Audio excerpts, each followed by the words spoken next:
जी। Start करते हैं। आज एक तो बहुत एक्सेसिवली नहीं पढ़ना हमने, और दूसरा ये है कि आज ज़्यादातर बातें जो हैं वो बहुत जनरल तो नहीं है, लेकिन ये है कि हमारी अंडरस्टैंडिंग में होंगी भी, और दरमियान में कुछ बातें ऐसी होंगी जिनको हम ज़्यादातर हमारे जहनों से निकल जाता है कि ये भी ऐसा कुछ भी हो सकता है। सबसे पहले देखिए, आपका ये जो चैप्टर है ये आपको बता रहा है मेम्ब्रेन और उसके अंदर जो प्रोटीन चैनल्स है ना उनके बारे में। मेम्ब्रेन एंड प्रोटीन चैनल्स, और उसके साथ साथ आपने इस चैप्टर में जो है वो पढ़ना होगा जो ट्रांसपोर्ट कंट्रोल है। असल में इस चैप्टर में जो है ना, ये जो ट्रांसपोर्ट कंट्रोल है जिसको आप दूसरे अल्फाज में सेमी परमिएबिलिटी भी कहते हैं, ये चैप्टर अब जो है वो आपको ये इस तरह की जो भी चीजें होंगी वो बताएगा। क्योंकि ये बात तो हम सब जानते हैं कि मेम्ब्रेन बहुत ज्यादा सेमी परमिएबल है, ठीक है। और इसकी सेमी परमिएबिलिटी जो है वो यूं कह लीजिए कि एक ऐसी चीज है कि जिसको हम बहुत इजीली कह तो देते हैं कि ये सेमी परमिएबल है, लेकिन उसकी क्या हकीकत है। और उसके अलावा एक और वर्ड भी हम यूज करते हैं दो लेयर्स को कंपेयर करने के लिए। जब हम प्लाज्मा मेम्ब्रेन की बात करते हैं तो हम कहते हैं कि plasma membrane is a living organelle. हम इसको बकायदा ऑर्गेनेल का नाम देते हैं कि जो प्लाज्मा मेम्ब्रेन है वो सेल का एक ऐसा पार्ट है जो लिविंग है। अब ये तमाम चीजें, लिविंग का क्या मतलब है, लिविंग का उसके अलावा जो है वो अगर सेल सेमी परमिएबल है तो वो क्यों है। अब उसमें हम कहते हैं कि जी सेमी परमिएबिलिटी इस वजह से कुछ चीजों का एंटर होने देता है, कुछ चीजों को नहीं एंटर होने देता, कंट्रोल करता है।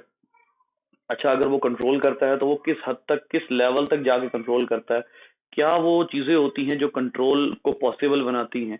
ये तमाम वो सवालात हैं जो जैसे जैसे आप डेप्थ में जाते जाएंगे आप लाजवाब होते जाएंगे कि आखिर वो क्या चीज है जो सेल को इतना सेमी परमिएबल, प्लाज्मा मेम्ब्रेन को इतना सेमी परमिएबल बना रही है।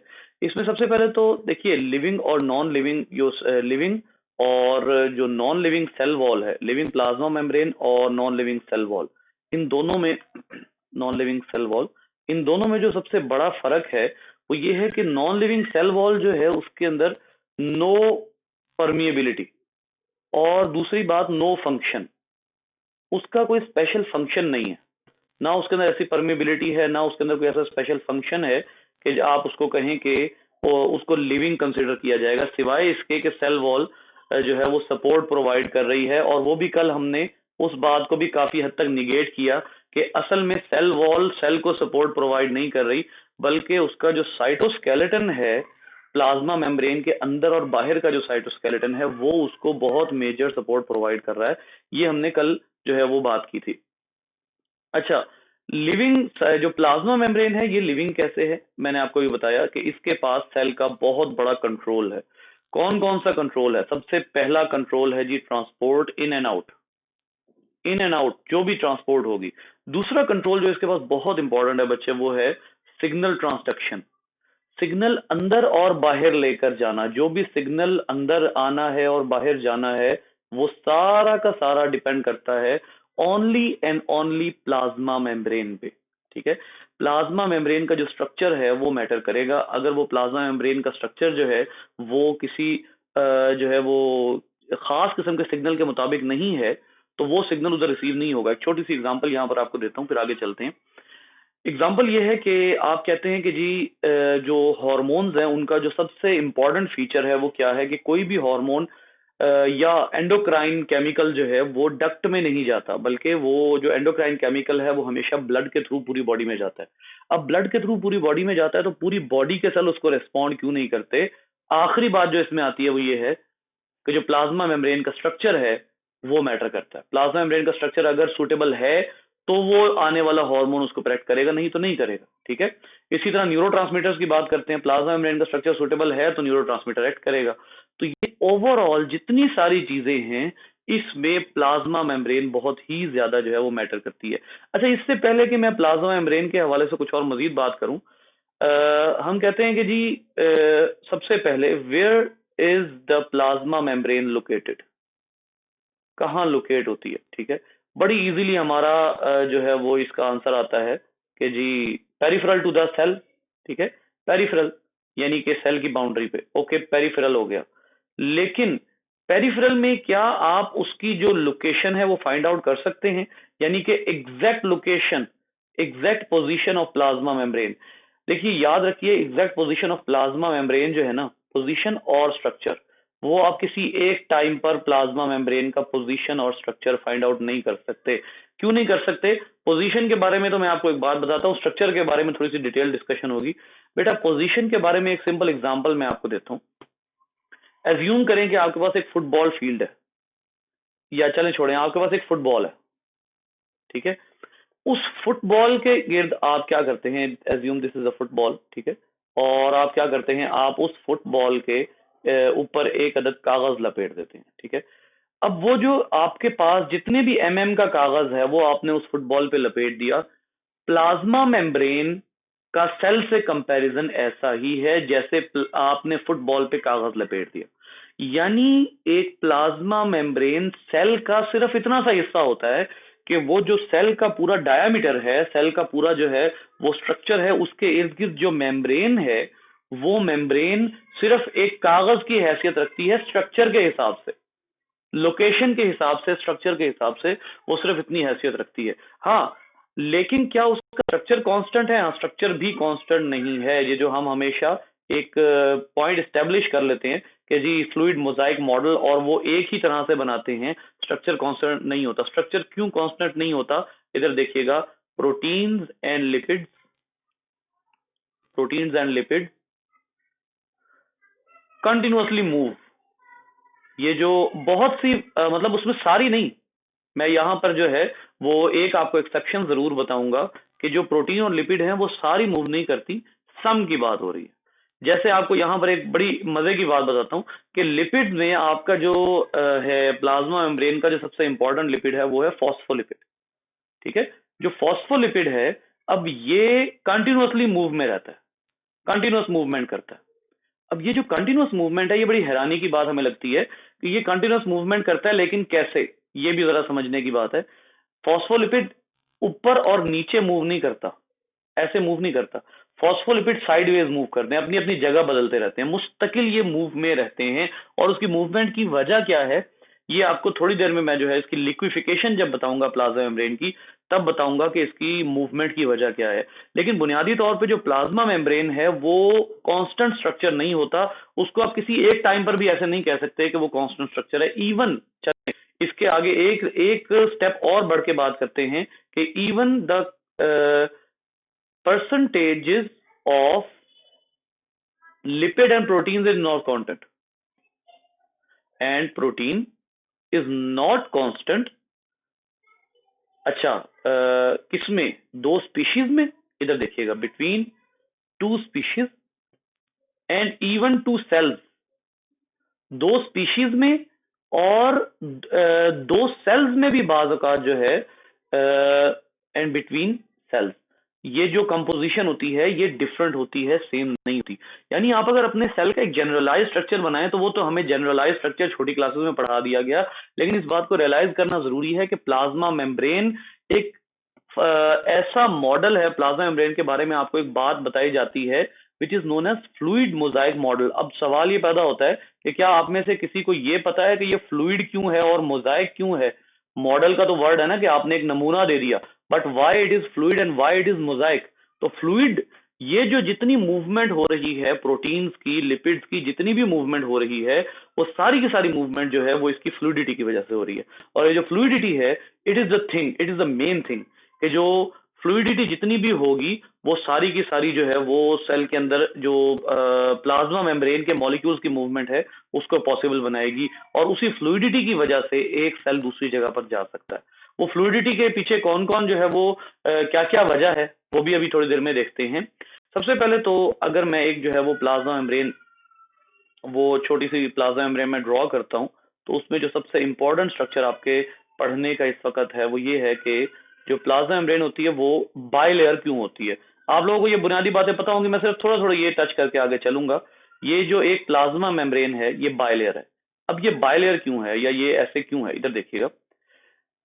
इस एक जो हमारे पास बायलेयर का एक यूनिट है, इसको हम जो है वो एक एनलार्ज्ड स्ट्रक्चर की शक्ल देंगे। और एनलार्ज स्ट्रक्चर में आपको पता है कि हम इसका एक अदद हेड बनाया करते हैं और इसकी 2 टेल्स निकाला करते हैं, ठीक है। और इस एक टेल में एक अदद किंक मौजूद होता है, और ये किंक क्या है, we will be discussing this.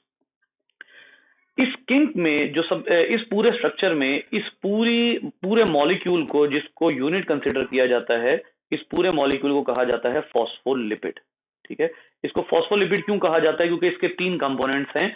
इसका एक कंपोनेंट है ग्लिसरोल, दूसरा इसका कंपोनेंट है फैटी एसिड, और तीसरा कंपोनेंट इसका होता है जिसको आप क्या कहते हैं, फॉस्फेट, ठीक है, प्लस फॉस्फेट। ग्लिसरॉल और फैटी एसिड तो मिलकर एसाइल ग्लिसरॉल बना देते हैं ना, तो बाकी ये फॉस्फेट है, जिस वजह से आप इसको फॉस्फोलिपिड का नाम देते हैं।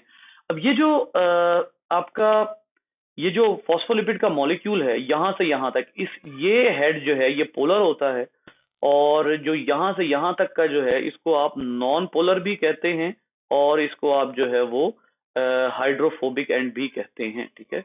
अब ये हाइड्रोफोबिक एंड और नॉन पोलर एंड जो है, इसका क्या रोल है, ये भी मैं जो है वो ये सारी बातें जो हैं ये भी मैं एक्सप्लेन करने लगा हूं। याद रखिए, जो पोलर और नॉन पोलर एंड्स हैं, उनके हवाले से सबसे पहले तो ये बात याद रखिएगा कि किसी भी जगह पर नॉन पोलर एंड बनाने का क्या मकसद हो सकता है। आप जरा इस बात को सोचिए कि अगर एक आप कंपाउंड बना रहे हैं, एक आप मॉलिक्यूल बना रहे हैं, और उस मॉलिक्यूल में आपने एक एंड बनाया है पोलर। पोलर एंड बनाने का क्या मकसद हो सकता है? याद रखिए, किसी भी जगह पर। और नॉन पोलर बनाने का क्या मकसद हो सकता है? नॉन पोलर, सबसे पहले इसको डिफाइन करते हैं। नॉन पोलर बनाने का मकसद ये है कि आपने सेल की जो आइडेंटिटी है उसको बरकरार रखना है। अगर आप सेल की मेम्ब्रेन को भी पोलर बना देंगे तो क्या होगा कि सेल की मेम्ब्रेन अगर सोल्यूबल हो जाती है, क्योंकि आपको पता है कि इवन इनसोल्यूबल भी हो जाती है। इनसोल्यूबल का मतलब हाइड्रोफोबिक नहीं होता। ये आप लोगों में से जितने लोग इस वक्त हैं, शायद उन लोगों को ये आइडिया ना हो। वो किधर गया अक्सा? मैं ख्याल उससे सिग्नल्स का इशू था।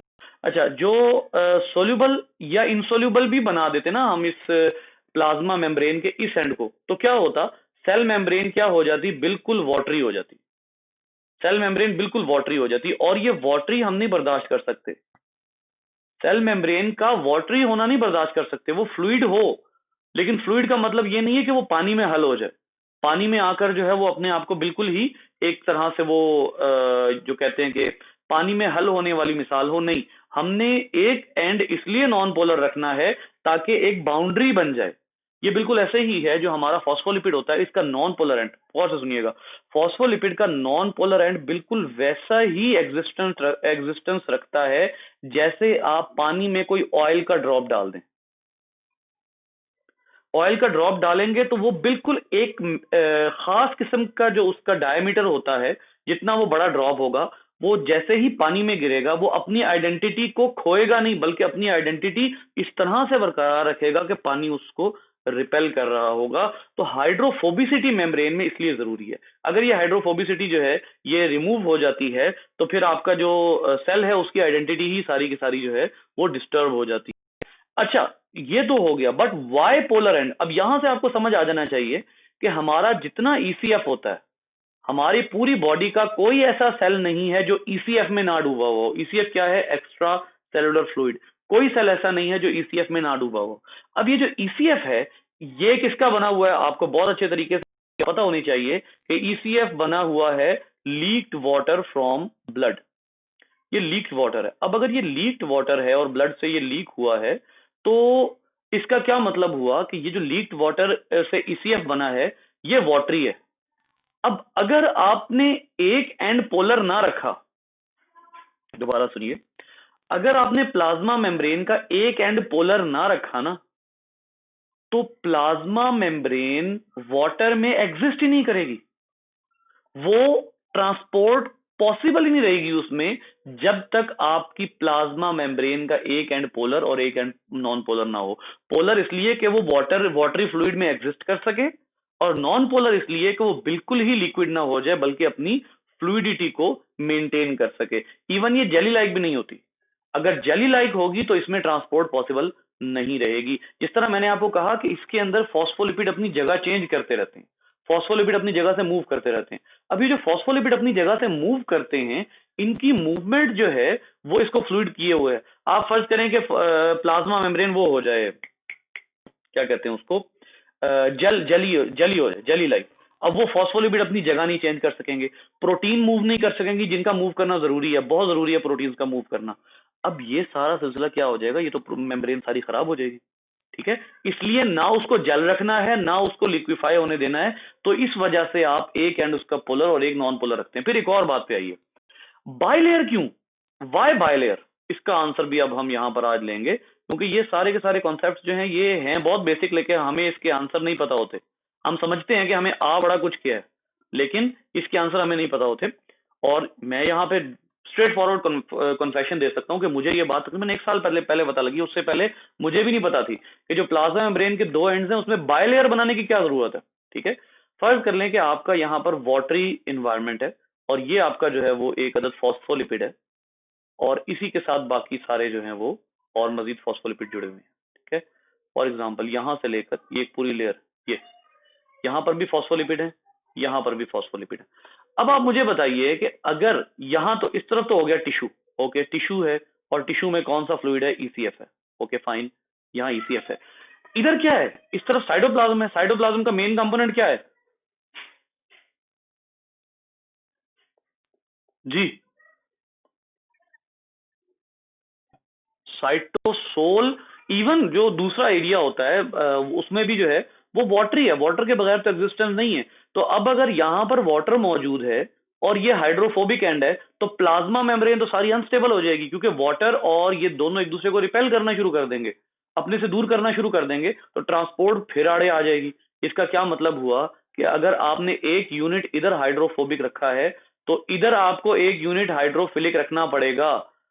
यानी प्लाज्मा मेम्ब्रेन जो है वो डबल हाइड्रोफोबिक है लेकिन डबल हाइड्रोफिलिक है, दोनों साइड से। वो साइटोप्लाज्मिक एंड पे भी हाइड्रोफिलिक है, वो टिश्यू एंड पे भी हाइड्रोफिलिक है, ताकि ज्यादा से ज्यादा एग्जिस्टेंस पॉसिबल हो सके और ज्यादा से ज्यादा जो सेल है उसमें ट्रांसपोर्ट एग्जिस्ट कर सके। ठीक है, तो ये है वजह कि प्लाज्मा मेम्ब्रेन के बाई लेयर बनाई जाती है, ये सिंगल लेयर नहीं होती। सो अब यहां पर ये प्लाज्मा मेम्ब्रेन को हम एक नाम दिया करते हैं, प्लाज्मा मेम्ब्रेन को हम नाम देते हैं एम्फीपैथिक। एम्फी का वर्ड जो है वो आप लोग बड़े अच्छे तरीके से जानते हैं। एम्फीपैथिक का मतलब है कि ये दोनों साइड से डुअल नेचर है, ये डुअल नेचर है। एक साइड से सोल्यूबल है, और या एक साइड कह लें, या एक इसका एम्फीपैथी में एक नेचर इसकी सोल्यूबल है और दूसरी नेचर इसकी इनसोल्यूबल, बल्कि इनसोल्यूबल ठीक वर्ड नहीं है, एक नेचर इसकी सोल्यूबल है और दूसरी नेचर इसकी हाइड्रोफोबिक है। ये क्यों है ये मैंने आपको बता दिया, लेकिन असल में टेक्निकल वर्ड मैंने आपको अब बताया है कि ये एक तरफ सोल्यूबल है दूसरी तरफ हाइड्रोफोबिक है, इस वजह से आप इसको कहते हैं कि ये एम्फीपैथिक होती है। ठीक हो गया।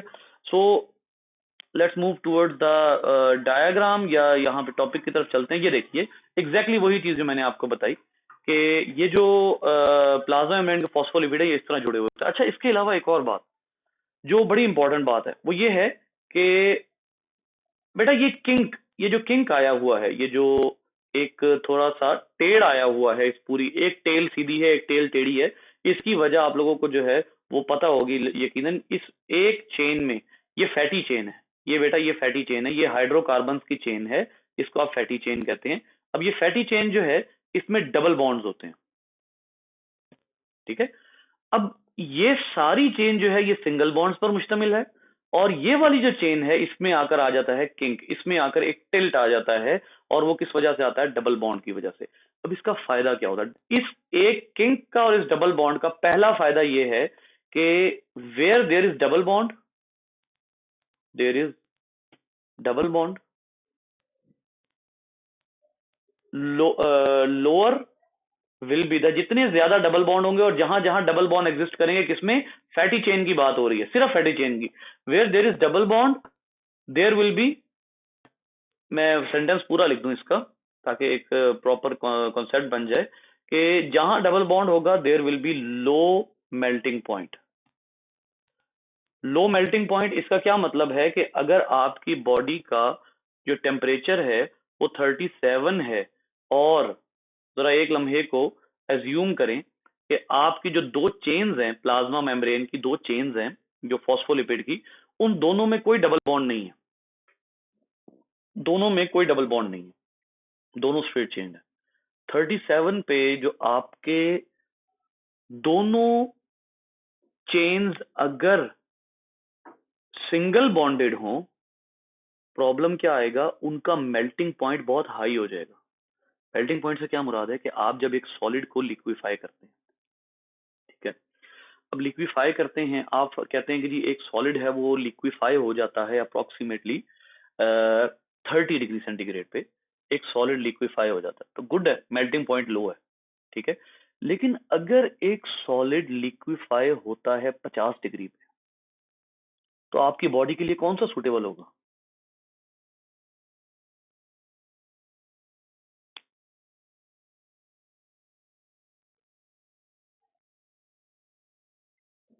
आपकी बॉडी के लिए वो सूटेबल होगा जो 30 डिग्री सेंटीग्रेड पे, जो 30 पे मेल्ट हो जाता है। 30 पे मेल्ट होने वाला ज्यादा सूटेबल है। वाई? क्योंकि वो आपकी मेम्ब्रेन को फ्लूइडिटी प्रोवाइड करेगा ना। 30, चले 30 से भी आगे ले जाए, 33 ले जाए, ठीक है। 33 पे जाके वो मेल्ट होता है। आपका बॉडी कोर टेम्परेचर 37, मेल्ट हो गया, अब वो आपकी मेम्ब्रेन को फ्लूइडिटी दे रहा है। एक है फॉस्फोलिपिड जो जाके लिक्विफाई होता है 50 डिग्री सेंटीग्रेड पे। अगर 50 वाला आपकी बॉडी में हुआ तो आपकी सारी मेम्ब्रेन्स क्या हो जाएंगी? सॉलिड हो जाएंगी, और ये सॉलिडिटी किसी सूरत भी जो है वो ठीक नहीं है। लेकिन दोनों एंड से बात करनी चाहिए। क्या जो सॉलिडिफिकेशन है उसके साथ लिक्विफिकेशन भी नुकसानदेह है? जी। पहले तो हम यहां पर एक बात, ये किंक की बात कर रहे थे ना, एक तो डबल बॉन्ड है जिसकी वजह से मेल्टिंग पॉइंट लो हो गया, ठीक है। पहले ये एस्टेब्लिश कर लेते हैं, उसके बाद जो अभी मैंने पॉइंट बोला वो एस्टेब्लिश करेंगे। दूसरा, इस किंक का फायदा क्या है? It protects from packing. ये जो प्लाज्मा मेम्ब्रेन की पैकिंग है, इसको प्रोटेक्ट किया जाता है इनके आपस में ना जुड़ने से, ठीक है। मेरी डायग्राम में तो बहुत बहुत डिस्टेंस है, मैं आपको जो है वो कैम्बेल से दिखाता हूं। ये देखिए, यहां पर जो है इन दोनों के दरमियान में जो एक बड़ा मुनासिब सा डिस्टेंस है, इसको सही तरीके से इन्होंने इस डायग्राम में जो है वो एक्सप्लेन किया हुआ है। ये देखिए यहां पर, ये देखिए इनके दरमियान में जो डिस्टेंस है वो saturated hydrocarbon tales pack together increasing membrane viscosity. ये वाजे तौर पे आपके सामने है कि मेम्ब्रेन की विस्कोसिटी जैसे ही इंक्रीज होगी तो जो मेम्ब्रेन है वो सॉलिडिफिकेशन की तरफ चली जाएगी। अदर देन दैट, ये जो आपके आपके सामने ये जो किंक्स हैं, ये फॉस्फोलिपिड्स को थोड़े थोड़े फासले पर रख रहे हैं, ठीक है। इनके फासले पर रखने की वजह से इनकी पैकिंग नहीं होगी और मेम्ब्रेन एक फ्लूइड फॉर्म को मेंटेन कर सकेगी, ठीक है। सो दैट इज वाई इसका बहुत ज्यादा फायदा है। अच्छा नवाज, थोड़ा सा बेटा आपके साथ जो है वो एक मिस्टेक हो गई मेरी, उसके लिए मैं माजरा चाहता हूँ। असल में मैंने इन्फॉर्म तो किया था, लेकिन वो आपको जो है वो इन्फॉर्म करना मैं भूल गया, क्योंकि इन गर्ल्स का तो अलग ग्रुप है, सारी गर्ल्स उसमें है, तो आपको मैं इन्फॉर्म करना भूल गया था। तो ये सिर्फ उस सूरत में होगा, आप लोग भी बाकी भी सारे सुन लें, कि सैटरडे को क्लास सिर्फ उस सूरत में होगी अगर हमने पूरे वीक की मंडे टू फ्राइडे को ये क्लास मिस की हो, तो फिर हम सैटरडे को क्लास रख सकते हैं, ठीक है। सिर्फ उस सूरत में होगा, वरना नहीं होगा, वरना एक ऑब्वियस सी बात है कि नहीं होगा, ठीक है। सो वो उसके लिए माजरा थोड़ी सी आपसे, ठीक है। अच्छा जी। जी। अच्छा, अब यहाँ पर आप देखिए कि ये जो प्लाज्मा मेम्ब्रेन है, ये पहले आप नीचे वाले इसको नहीं देखना अभी आपने, ठीक है। अभी सिर्फ इसी को देखेंगे। ये जो पैकिंग है, अगर ये पैकिंग आप रिमूव कर देते हैं तो इसका मतलब ये होगा, या ये जो दरमियान में डिस्टेंस है ये रिमूव कर देते हैं, तो ये इतने पैक हो जाएंगे, then these will not be able to pack together, और उसकी वजह से जो मेम्ब्रेन है वो विस्कस नहीं होगी और फ्लूइडिटी बरकरार रहेगी, और ये विस्कोसिटी आपने देख ली।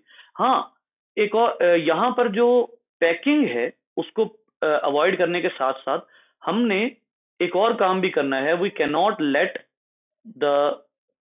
We cannot let the membrane, अब उसी पॉइंट पे आया हूं जो मैंने थोड़ी देर पहले बोला था, we cannot let the membrane go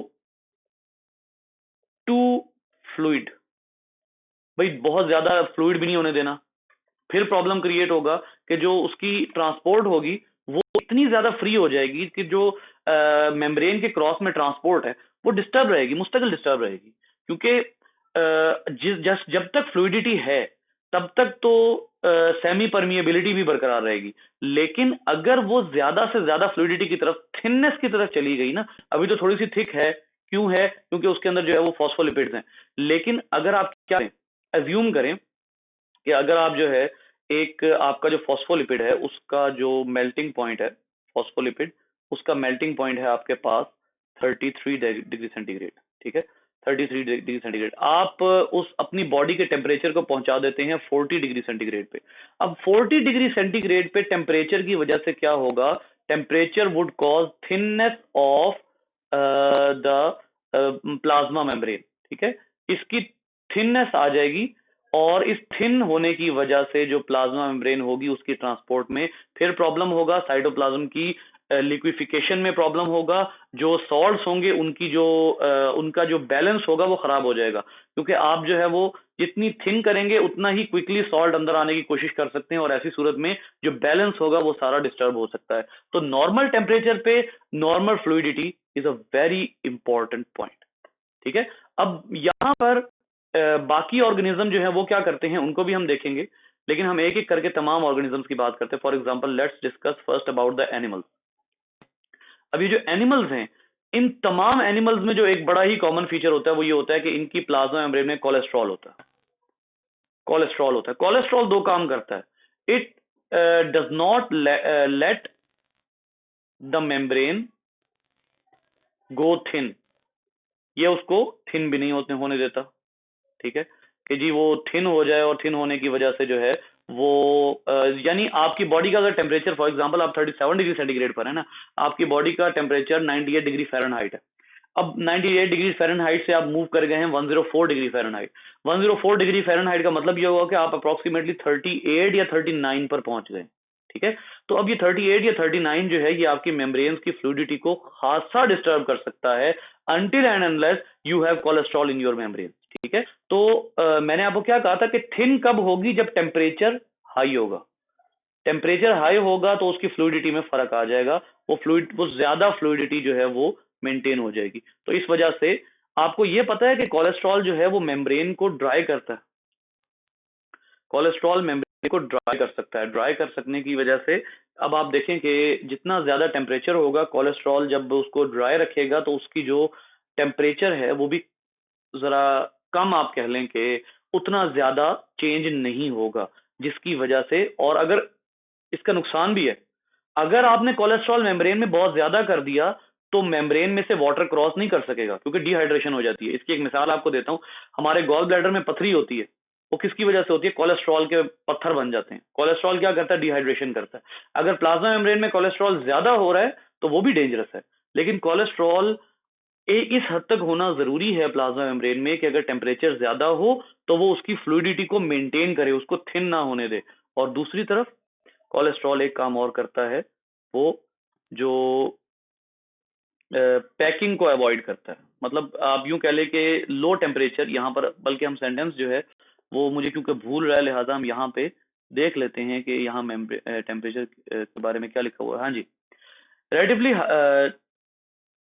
because cholesterol also hinders the close packing of phospholipids, it lowers the temperature required for the membrane to solidify। अब आप देखिए कि आपके पास एक जो है वो ये मेम्ब्रेन है, ये फॉस्फोलिपिड है, ये फॉस्फोलिपिड है। अब ये फॉस्फोलिपिड क्लोज आने का पोटेंशियल रखते हैं कब? अगर यहां पर टेम्परेचर लो हो जाए। अगर यहां पर टेम्परेचर लो हो जाता है, ये क्लोज आ जाएंगे, और क्लोज आएंगे तो क्या होगा? क्लोज आके इनकी पैकिंग जो है वो होना शुरू हो जाएगी इफ टेम्परेचर फॉल्स। अब कोलेस्ट्रॉल क्या करता है? कोलेस्ट्रॉल इनके दरमियान में आ जाता है। कोलेस्ट्रॉल इनके दरमियान में आएगा तो इनकी पैकिंग पॉसिबल नहीं होगी, और जो इनकी यानी कोलेस्ट्रॉल जो है वो फ्लूइडिटी बफर का काम कर रहा है। ना तो वो हाई टेम्परेचर पे मेम्ब्रेन को फ्लूइड होने दे रहा है, और ना वो लो टेम्परेचर पे फॉस्फोलिपिड को पैक होने दे रहा है। फॉस्फोलिपिड पैक हो गए तो मेम्ब्रेन सॉलिडिफाई हो जाएगी, फॉस्फोलिपिड बहुत ज्यादा दूर चले गए तो मेम्ब्रेन लिक्विफाई हो जाएगी। दोनों काम कौन नहीं होने दे रहा? कोलेस्ट्रॉल दोनों काम ही नहीं होने दे रहा। तो हमारी मेम्ब्रेन्स में कोलेस्ट्रॉल इस लिहाज से होना बहुत जरूरी है। एनिमल्स जो हैं उनके अंदर ये एक बहुत ही बड़ा, आप यूं कह लीजिए कि हमारी मेम्ब्रेन्स के लिए कोलेस्ट्रॉल एक सेवियर का काम करता है, यानी हमारी मेम्ब्रेन को ना लिक्विफाई होने देता है ना सॉलिडिफाई होने देता है। तो इसका क्या मतलब हुआ कि cholesterol hinders the packing. Hinders the packing, hinder का मतलब होता है रुकावट बनना। Hence prevent the membrane to solidify at low temperature। अब ये जो है वो solidify at low temperature, यहां पर आकर जो है वो हमें ये तो बात समझ आ जाती है कि एनिमल्स में ये इंतजाम है। What about plants and what about other organism? तो बेटा अगर आप प्लांट्स की बात करते हैं तो plants have way different chemical structure of plasma membrane as us, way different chemical structure. आपको ये पता है, अगर आपको थोड़ा सा याद हो, अगर आप लोगों ने ये याद नहीं है तो एफएससी की बुक में देख लीजिएगा। जो प्लांट्स होते हैं ना उनके अंदर जो अनसैचुरेटेड लिपिड्स होते हैं वो ज्यादा होते हैं। केमिकल कंपोजिशन अनसैचुरेटेड कौन से होंगे? अच्छा चलें, ये आपका छोटा सा टेस्ट क्वेश्चन है। अनसैचुरेटेड फैटी एसिड या अनसैचुरेटेड लिपिड कौन से होते हैं? जी जी, अनसैचुरेटेड का मतलब ये होता है कि जिनमें डबल या ट्रिपल बॉन्ड होता है। डबल या ट्रिपल बॉन्ड आ जाए तो मेल्टिंग पॉइंट लो हो जाता है। अब प्लांट क्या करते हैं, दो तरह से काम करते हैं, ठीक है। एक तो ये कि अपने अपने जो इन्वायरमेंट है उसके लिहाज से जो कंपोजिशन है, composition varies with the environment. यानी अगर प्लांट जो है वो बहुत ही ज्यादा ऐसे इन्वायरमेंट में है कि वो बहुत कोल्ड इन्वायरमेंट में है, कोल्ड इन्वायरमेंट में ये क्या करेंगे, ये ऐसे फॉस्फोलिपिड या ऐसे मेम्ब्रेन लिपिड अपने अंदर रखेंगे कि ये फ्रीजिंग की तरफ नहीं जाएंगे, ठीक है।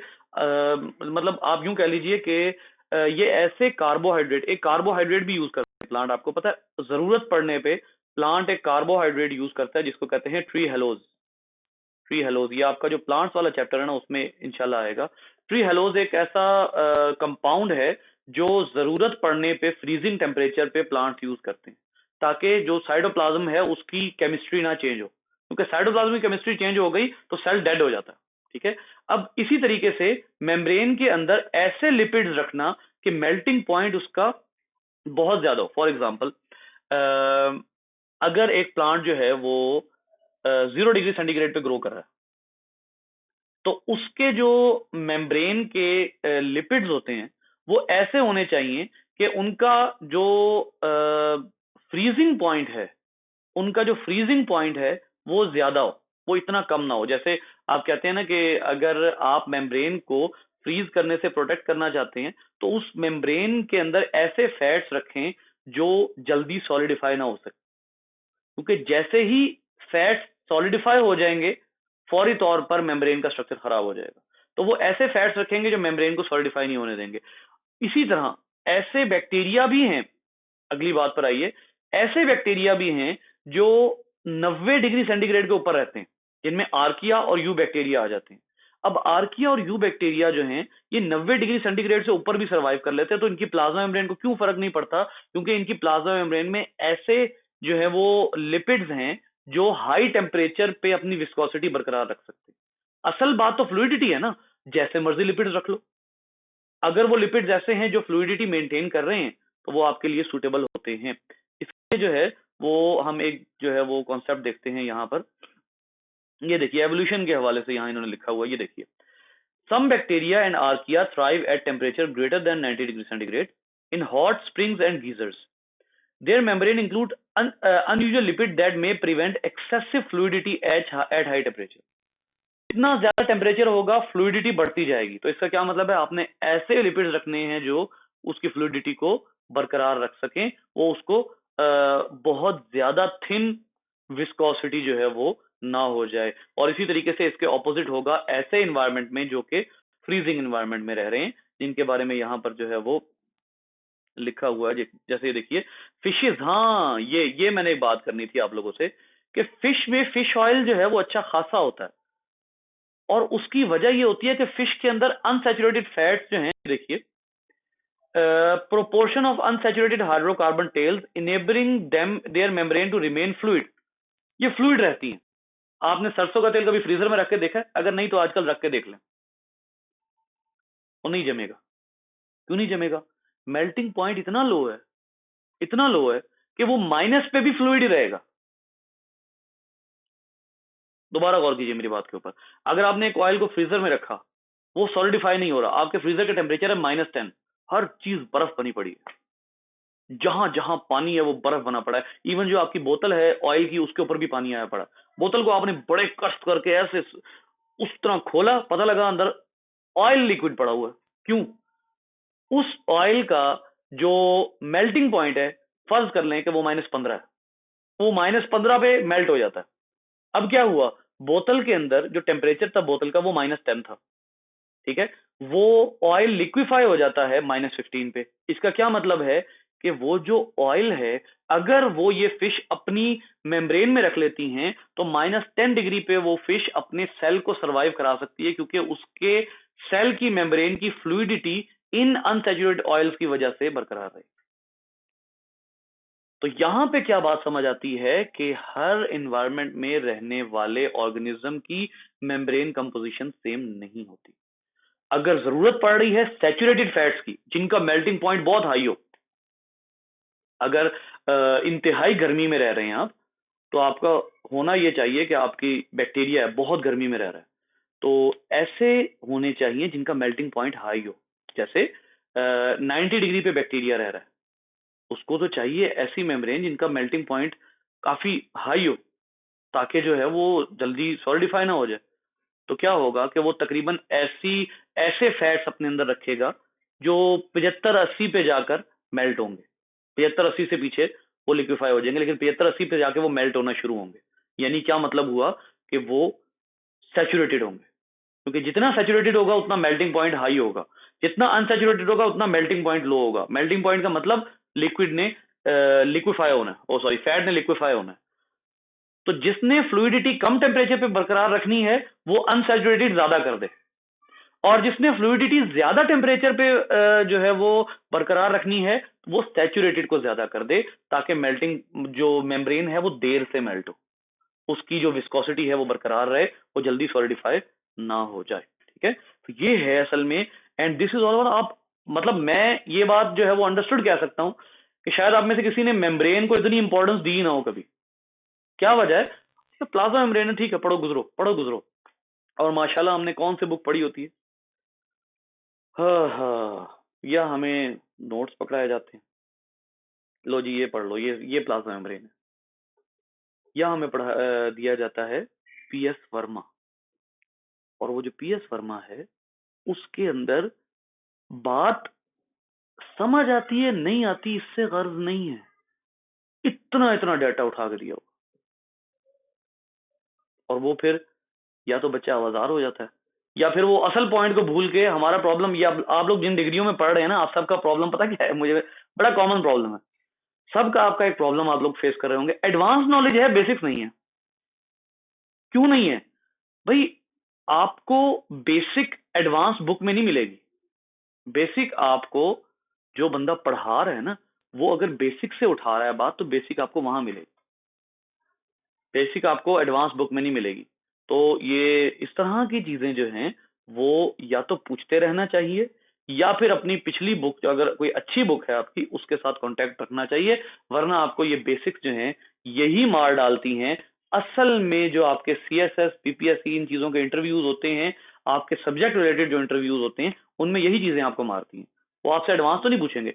सम टाइम ऐसा होता है कि अगर आप इंटरव्यू में जाके बैठे ना, जैसे पीपीएससी, आप इंटरव्यू में जाके बैठे तो अगला आपसे कम जानता होता है एडवांस। मतलब इवन मैं इस वक्त आप में से बहुत लोग ऐसे हैं जिन्होंने जेनेटिक्स इस लेवल पे पढ़ी है, या सेल बायोलॉजी या इस तरह की चीजें इस लेवल पे पढ़ी हैं कि आपको एडवांस चीजें बहुत पता है।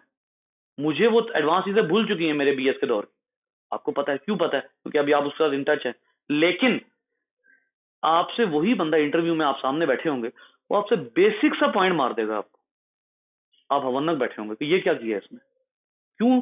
बेसिक के साथ हमारा जो है वो जो हमारा लिंक होना चाहिए वो नहीं है, ठीक है। दैट इज वाई ये सारी चीजें हमने प्लाज्मा मेम्ब्रेन को इतनी अहमियत कभी नहीं दी, इवन जो इसकी फ्लूइडिटी है उसको इतनी अहमियत कभी नहीं दी होगी कि प्लाज्मा मेम्ब्रेन फ्लूइड कितना इंपॉर्टेंट है। ले जी, इसके बाद आ जाती हैं वो चीजें जिनके बारे में मैंने आप लोगों को कल भी थोड़ा सा बताया था, that is regarding the types of proteins. दो तरह की प्रोटीन्स होती हैं, एक होती है इंटेग्रल प्रोटीन्स और एक होती हैं पेरिफेरल प्रोटीन्स। पेरिफेरल प्रोटीन्स की दो टाइप्स होती हैं, वो मैं अभी आपको बताता हूँ। इंटेग्रल प्रोटीन्स वो हैं जो मेम्ब्रेन में धसी हुई हैं, जैसे ये है, ये इंटेग्रल प्रोटीन्स है। इन इंटेग्रल प्रोटीन्स का एक बहुत इंपॉर्टेंट फीचर होता है कि ये अपना हाइड्रोफोबिक एंड जो है ये प्लाज्मा मेम्ब्रेन के अंदर रखते हैं। अब इतना हिस्सा जो है इस पूरी प्रोटीन का, इतना हिस्सा वो हाइड्रोफोबिक है, ये प्लाज्मा मेम्ब्रेन के अंदर लिपिड के अंदर धसा कर रखेंगे उसको, ठीक है। इससे आपको एक स्ट्रक्चर याद आ जाना चाहिए, अगर आपको थोड़ा सा याद हो, क्लोरोफिल। क्लोरोफिल की एक टेल होती है और एक ऊपर रिंग हेड होता है जहां पे वो एंटीना होता है जो लाइट फील करता है। वो जो टेल है ना वो सारी फैटी एसिड की बनी हुई होती है, और उस टेल का काम क्या होता है, उसने क्लोरोफिल के मॉलिक्यूल को मेम्ब्रेन के अंदर दसाना होता है, क्योंकि वो भी हाइड्रोफोबिक, मेम्ब्रेन भी हाइड्रोफोबिक, थैलाकॉइड मेम्ब्रेन। तो जितनी भी मेम्ब्रेन्स होंगी, जितनी भी प्रोटीन मॉलिक्यूल होंगे या जितने भी कार्बोहाइड्रेट मॉलिक्यूल होंगे, उनके इनसोल्यूबल या हाइड्रोफोबिक एंड्स जो हैं वो प्लाज्मा मेम्ब्रेन के अंदर होंगे और जो सोल्यूबल होंगे वो बाहर होंगे, ताकि जो भी रिएक्शन होना है वो पानी की प्रेजेंस में होना है। याद रखिए, हाइड्रोफोबिसिटी की प्रेजेंस में रिएक्शन होना बहुत मुश्किल है। हाइड्रोफोबिसिटी सिर्फ स्ट्रक्चरल रोल प्ले करती है, ठीक है। जो रिएक्शन है वो पानी की प्रेजेंस में होना है, वाटर की प्रेजेंस में। इसका क्या मतलब हुआ कि ये अब आप लोगों को जो यहाँ पर डायग्राम दिख रही है, जो जिसमें इसकी जो स्ट्रक्चर बाहर है, that is actually soluble structure, या कम से कम आप सोल्यूबल ना भी कहें तो हाइड्रोफिलिक जरूर है ये, कि ये हिस्सा जो है ये हाइड्रोफिलिक है, अंदर का बाकी हिस्सा हाइड्रोफोबिक है। तो ये इंटेग्रल प्रोटीन्स होती हैं। ये ट्रांस मेम्ब्रेन प्रोटीन है। ट्रांस मेम्ब्रेन का मतलब ये होता है कि इसने जो भी चीज है वो मेम्ब्रेन के क्रॉस में मूव करवानी है। तो ये बैक्टीरिया की है, ठीक है।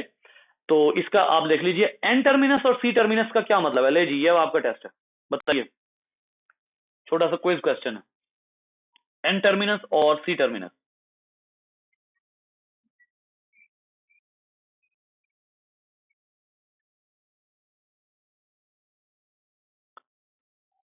ले जी, खत्म हो गया, आपने बिल्कुल सही कह दिया। जब जब वो बनता है, पेप्टाइड बॉन्ड बनता है दो पेप्टाइड्स में, तो एक एंड होता है जहां पर नाइट्रोजन होता है, दूसरा एंड होता है जहां पर मेन जो स्केलेटन की बात करेंगे आप, वो सी एटम होता है, यहाँ पर एन एटम होता है, ठीक है। इन दोनों की वजह से आप उसको, हर मेम्ब्रेन का एक एंड एन होता है, एक एंड सी होता है। मेम्ब्रेन कह दिया मैंने, सॉरी, मेम्ब्रेन का वर्ड मुंह पे चढ़ा हुआ है।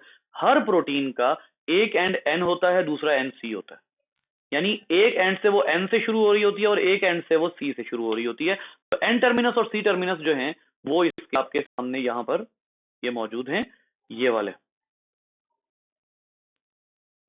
तो ये जो है वो दोनों के दोनों ये हाइड्रोफिलिक हैं, और ये साइटोप्लाज्मिक साइड है। साइटोप्लाज्म, इसने आगे जो भी करना है वो साइटोप्लाज्म के अंदर करेगी, और वो बाहर उसका एन टर्मिनस है।